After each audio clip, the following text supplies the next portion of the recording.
최근에 언론 매체를 보면 온통 부정적이고 두려운 소식으로 가득합니다.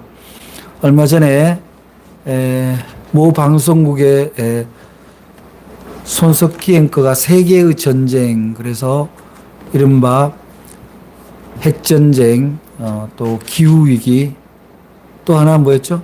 팬데믹이었나요?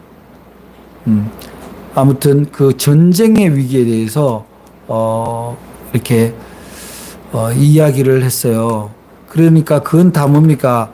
지구의 현재 상황이 굉장히 엄중하고 두려운 상황이다. 각성을 해야 된다. 그런 것을 이제 시청자들한테 주고자 했던 것 같아요.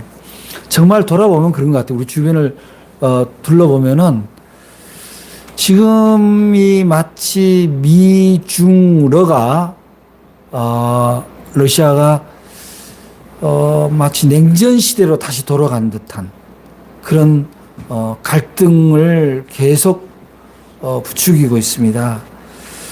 거기에 부안해동한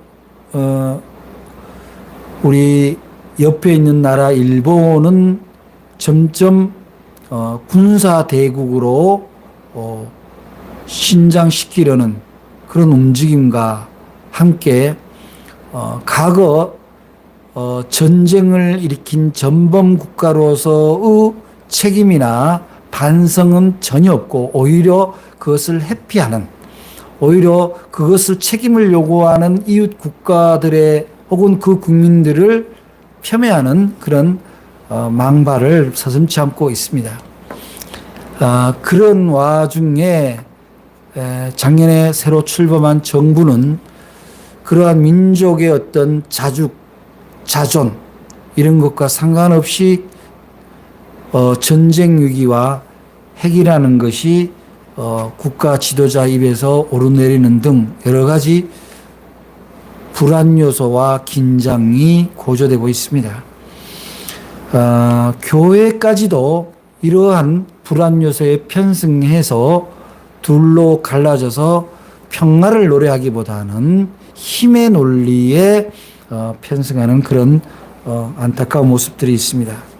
이러한 위기 상황 속에서도 보면 우리나라 정치권은 국민의 근심을 덜어드리고 이러한 두려움을 해소하는 것에 집중하기보다는 끊임없이 권력 다툼으로 오히려 국민의 걱정거리가 되고 있는 것이 정치권이 아닌가 그런 생각을 하고 있습니다.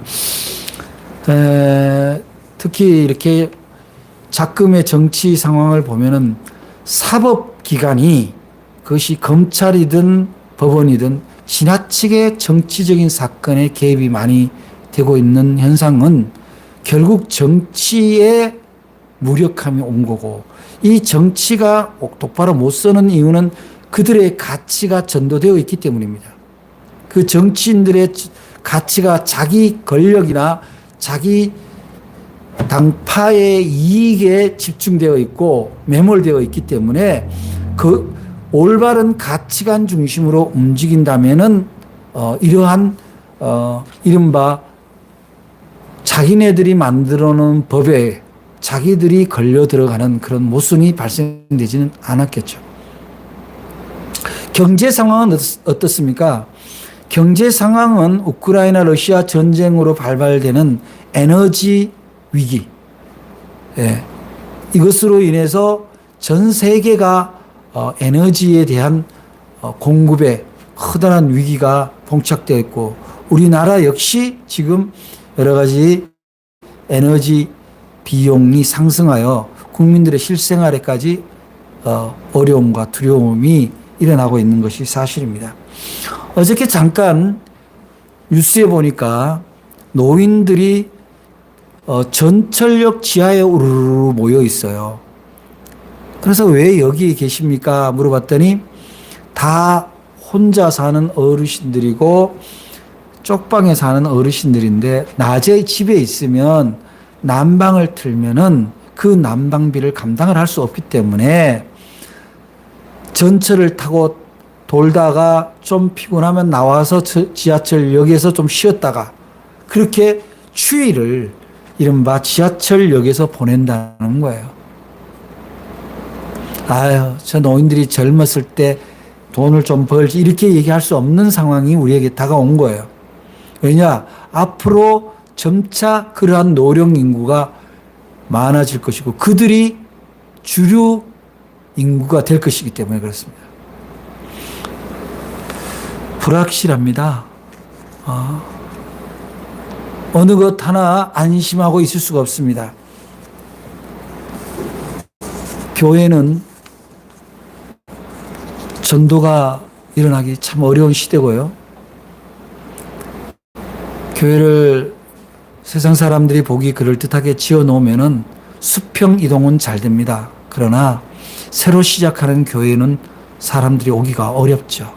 교인은 그대로인데 교회는 점점 늘어나고 있습니다. 참 이렇게 불확실한 시대에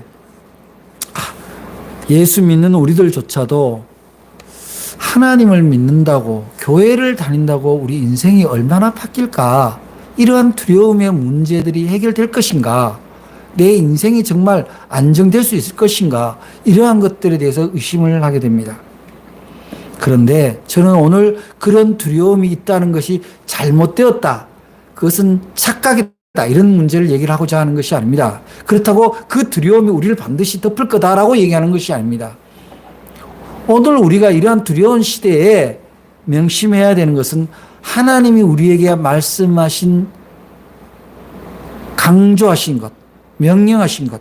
오늘의 그 말씀이 뭐냐면 두려워하지 말라는 거예요. 두려운 상황이 보일 수는 있으나 두려운 상황이 있다고 해서 두려워하지 말라는 거예요.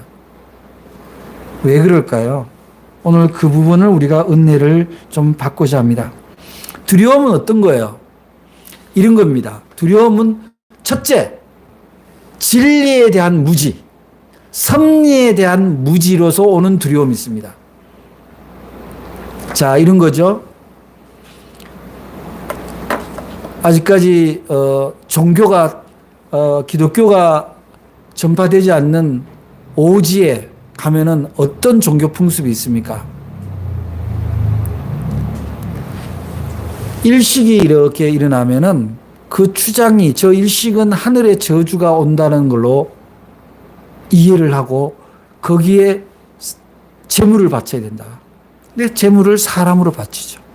우리나라에서 있었던 얘기예요. 그래서 하나님 만든 자연의 섭리잖아요. 근데 그 섭리를 모르니 그거를 두려움으로 받아들이는 거예요. 그래서 우리가 어떤 질병이 와요. 어떤 질병이 오면은 그 질병을 모든 사람이 다 두려워합니다. 코로나가 왔을 때, 코로나 초기에 왔을 때 어떤 사람이 뭐 그냥 아이고 괜찮겠지 그러고 길 나갔다가 얼마나 언론의 지탄을 받았습니까? 천하의 매국노가 되고 공공의 적이 되었던 그런 기억이 있습니까? 지금은 어때요? 지금은 뭐 그렇게 두려움을 갖고 막 그렇게 하지 않습니다. 그렇다고 해서 그 코로나로 인해서 사람이 질병이 생기고 사망하는 것이 크게 달라졌냐? 제가 볼 땐 그렇지는 않은 것 같아요. 이른바 면역력이 약해서 어쩔 수 없이 돌아가신 분은 이미 돌아가신 만큼 돌아가신 거죠. 쉽게 말하자면. 여러분들이나 저나 살아남은 거예요, 그냥. 두려워한다고 해서 그 바이러스가 나를 피해가는 게 아니에요. 피해가는 게 아니에요. 그래서 사람들은 사람들의 삶을 가장 지위를 떨어뜨리는 게 뭐냐면 두려움이에요, 두려움. 그래서 우리가 이런 겁니다. 두려운 상황이 올 수는 있어요. 올 수는 있지만 그 두려운 상황을 가지고 그냥 두렵다고 해서 두렵다라고 느낀다고 해서 그 두려움이 극복되는 게 아니라는 거예요. 두려움이 사라지는 게 아니에요. 그래서 주님은 뭐냐면 두려워하는 것이 두려움을 극복하는데 가장 위험한 요소라는 거예요. 그래서 두려워하지 말라는 거예요. 여러분이 오늘 이 주님의 말씀, 이사야 선지자가 우리에게 대신 전해준 하나님의 이 명령, 거룩한 명령, 위로의 말씀을 여러분들이 반드시 명심해야 됩니다. 그래야 두려운 상황을 이길 수가 있는 거예요. 두려움을 두려움으로 여기지 않는 능력이 생기는 거예요.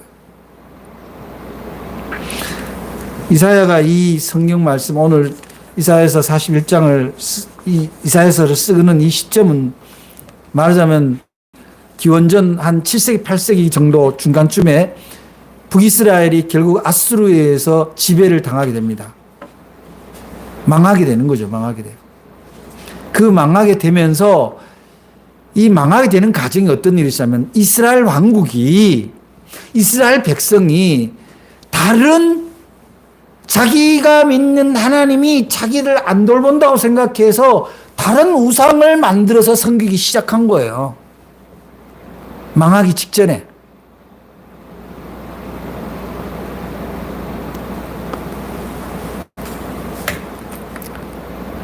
그러면은 하나님이 이스라엘이라고 이름을 줬는데, 하나님과 함께하는 민족이라고 이름을 줬는데도 불구하고 다른 우상을 섬기고 그러고 있다면 어떻게 그 민족을 하나님이 돌보시겠냐고요.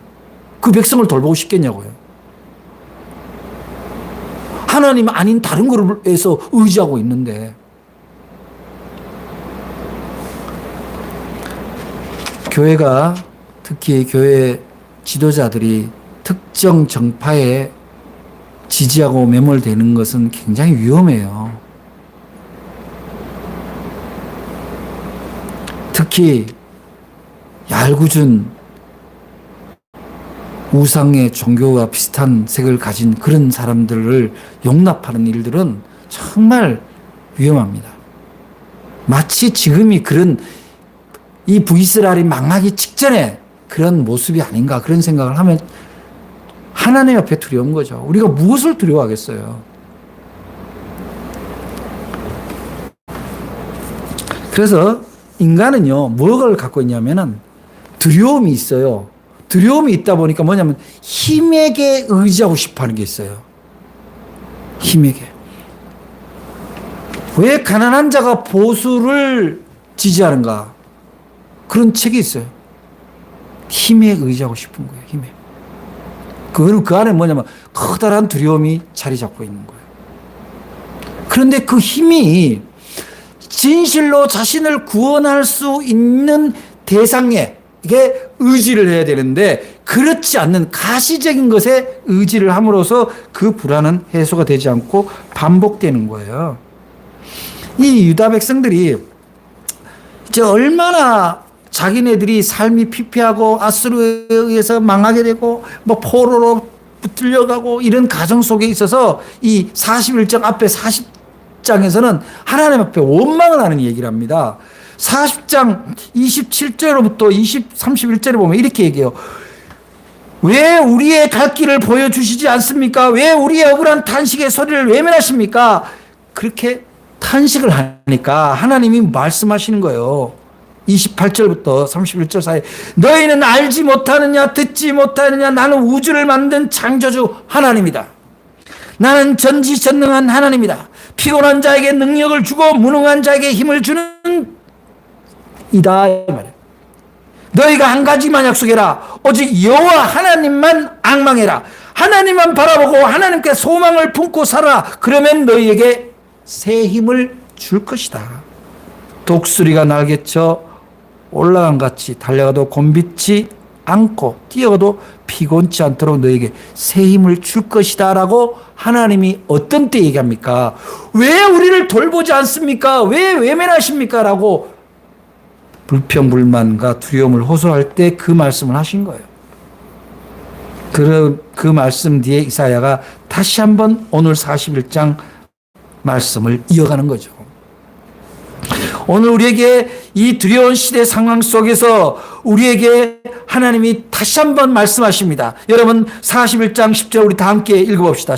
시작. 두려워하지 말라. 내가 너와 함께 함이라. 놀라지 말라. 나는 네 하나님이 됨이라. 내가 너를 굳세게 하리라. 참으로 너를 도와주리라. 참으로 나의 의로운 오른손으로 너를 붙들리라. 아멘. 하나님은 계속 우리에게 뭐를 얘기하셔요? 두려워하지 말라는 거예요. 근데 여기서 하나님이 그냥 두려워하지 말라 그러지 않고, 이럴 때면 이런 거예요. 구두선. 야, 그냥, 힘내, 용기내. 이게 아니고, 굉장히 중요한 말씀을 하고 있어요. 이렇게 말씀합니다. 거기서 보면은, 10절에 보면은, 두려워하지 말라 그러고, 그 다음에 내가, 이렇게 합니다. 내가는 누굽니까? 하나님이에요, 하나님. 내가 너와 함께 함이라 놀라지 마라. 그 다음에 또 얘기합니다. 나는 네 하나님이 됨이라. 그 다음에 결정적인 말씀을 해주시는데요. 내가 너를 굳세게 하리라. 참으로 너를 도와주리라. 참으로 나의 의로운 오른손으로 너를 붙들리라. 우리는 성경을 약속의 말씀이라고 얘기합니다. 그래서 구약 성경이라고 그래요. 하나님이 약속을 믿는 것이 성도입니다. 하나님의 백성이에요.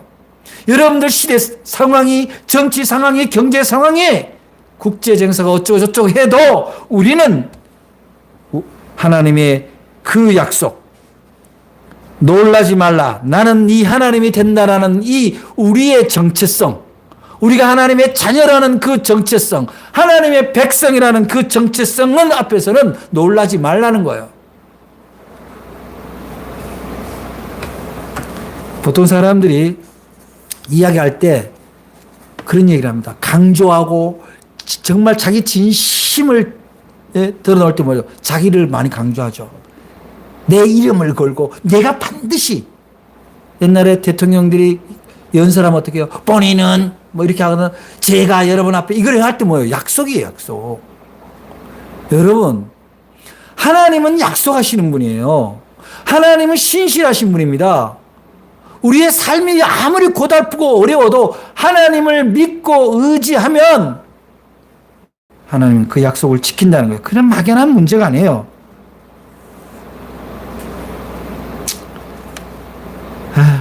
정말 세상은 그래요. 하나님 외에 믿을 분이 없어요.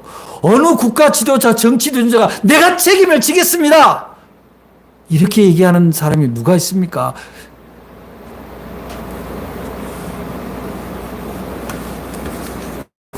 왜 하나님은 우리한테 이런 엄청난 약속을 하는 걸까요? 두려움 앞에 있는 우리한테.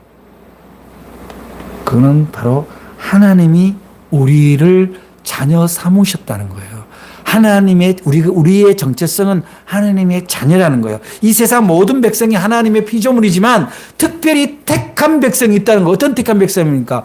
내가 하나님 앞에 아버지라고 고백하는 사람들입니다. 여러분 생각해 보세요. 같은 자식이 있어도 내 주머니에 뭐가 있다면 아버지 그리고 아버지를 따르고 아버지의 뜻을 따르고 아버지를 사랑하고 존경하고 아버지와 함께하기를 원하는 자식한테 주머니에 있는 걸 줍니까? 아버지라고 부르지도 않고 먼 발치 가서 딴 데 가서 놀고 있는 자녀를 줍니까?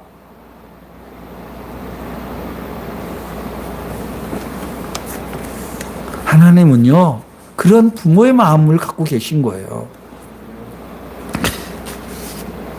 오늘 8절 9절에 보면 이렇게 나와요. 그러나 나의 종 이스라엘아, 내가 택한 야곱아, 나의 벗 아브라함의 자손아, 내가 땅 끝에서 너를 붙들어 땅 모퉁이에서 너를 부르면 네게 이르기를 나의 종이라. 내가 너를 택하고 싫어하여 버리지 아니하였다 하였노라.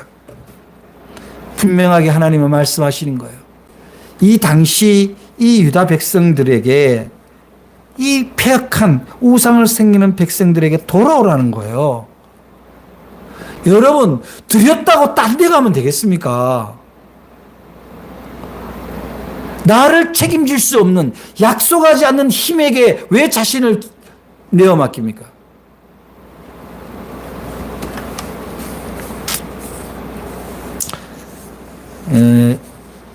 이제 야곱이 이제 발꿈치를 잡다라는 뜻이잖아요. 자기 형 에서의 발을 잡고 태어났기 때문에. 그런데 어디서 이스라엘로 이름이 바뀝니까?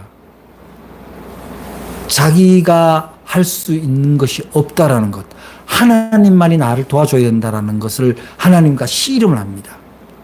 하나님과 씨름을 해서 그 천사와 씨름해서 자신의 반신불구를, 자신의 몸을 내어주고 얻은 것이 그 이름이에요. 자기 의지로 하지 말라는 거예요. 자기 의지로. 하나님을 의지하라는 거예요. 그때 지렁이 같은 너 야곱아 이렇게 나오잖아요. 어떻게 지렁이 같아요? 이 골반이 뼈가 나갔으니까 야복강을 건너서 형한테 가는데 걸어서 못 가요. 기어서 가야 돼요. 기어서 가는 모습이 마치 지렁이 같은 거죠. 그런데 그 기어서 가는 야곱에게 내가 이제 너를 이스라엘이라고 부르겠다는 거예요. 여러분, 우리 인생이 마치 지렁이처럼 꼬이고 밟히고 있다고 생각하십니까? 그때가 주님이 함께 하실 때입니다. 주님은 언제나 우리에게 아버지라고 부르기만 하면, 하나님이라고 부르기만 하면은 하나님은 우리와 함께 하시겠다라는 약속을 하고 계신 거예요. 비록 그동안 우리가 잘못된 길을 걸어갔지만 우리들을 잊지 않고 땅끝에서 불러주신다는 거예요. 이스라엘은 나라가 망해가고 있지만 그 망해가는 나라가 다시 회복될 수 있는 희망의 여지를 줍니다. 그게 뭡니까? 돌아오라는 거예요. 내가 너희를 결단코 버리지 않을 테니까, 굳세게 할 테니까 제발 나한테만 돌아오라는 거예요. 다른 데다 의지하지 말라는 거예요.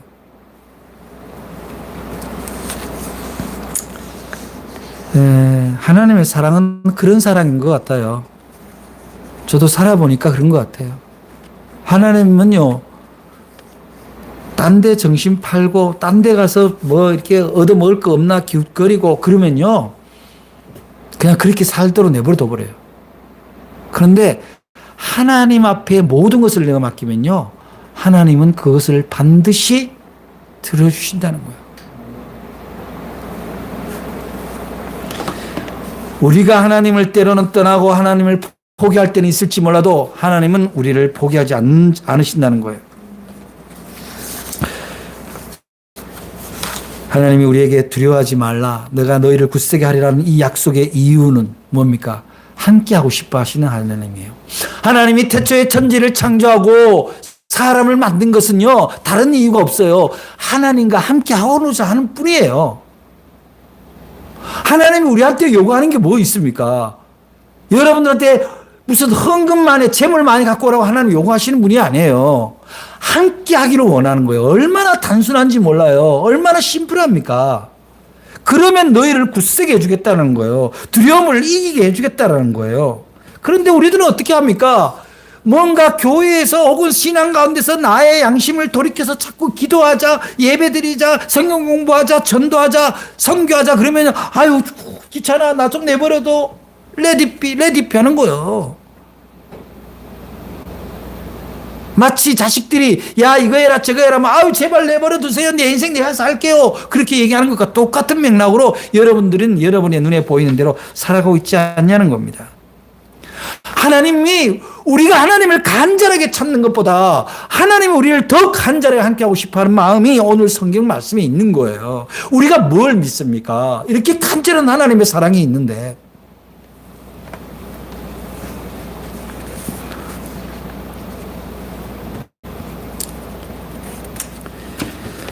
이 이스라엘 백성들이 이 바벨론의 포로에서 엄청난 고통을 겪습니다.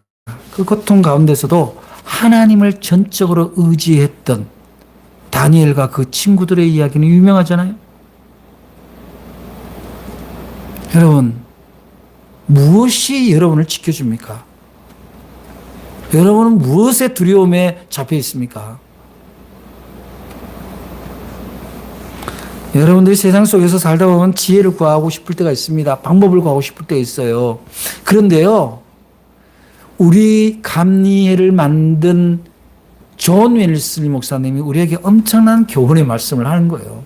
뭐라 그러냐면은 가장 최선의 것은 하나님과 함께 하는 것이다. 세상의 방법이 여러분들을 해결하는 것이 아니라 하나님과 함께 할 때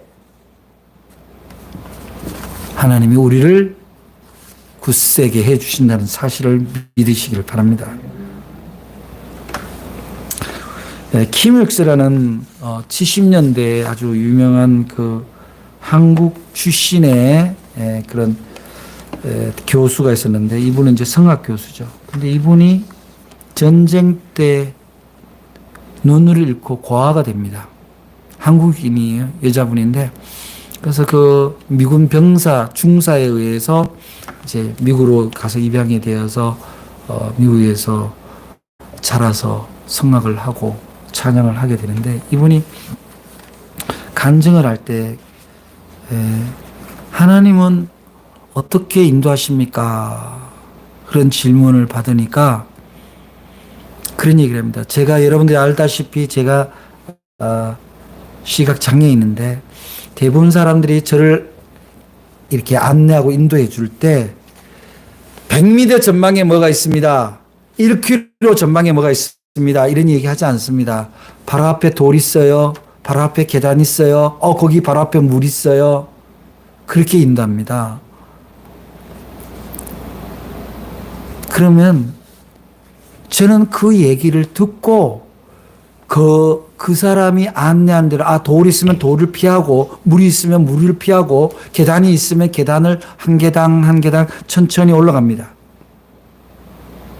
자신의 기구한 운명 속에서 자기는 먼 곳을, 너무 많은 것을 미리 보거나 두려워하지 않았다는 거예요. 그저 오늘 내게 주어진 대로, 오늘 내게 주님이 말씀하시는 대로 그렇게 인도함을 받았다는 거예요. 여러분 하루하루 매 시간 주님의 인도함을 받고 있습니까?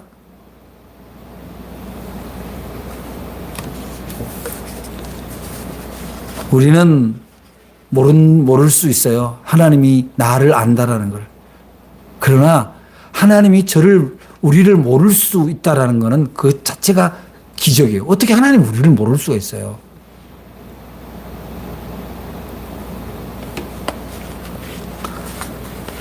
여러분, 이 두려운 시대 상황 속에서 두려움의 포로가 되시겠습니까? 아니면 나를 굳건하게 하시기 위하여, 나와 함께 하시기 위하여 당신의 오른팔로 나를 승리케 하시는 주님과 함께 하시겠습니까? 여러분, 주님의 오른손은 히브리어로 이렇게 야민이라는데, 이 오른손은 어떤 손입니까? 상징적으로 그냥 능력의 손이에요. 창조의 손이라는 거예요. 그 손으로 우리 손을 붙들겠다는 거예요. 여러분, 이거를 간접적으로 들으시면 안 돼요. 전적으로 주님과 동행하시고 주님과 함께 하십시오. 그러면 정말로 주님이 나의 오른손을 붙들고 가시는 것을 여러분들이 경험하실 수 있습니다. 지켜주시는 것을 경험하실 수가 있습니다.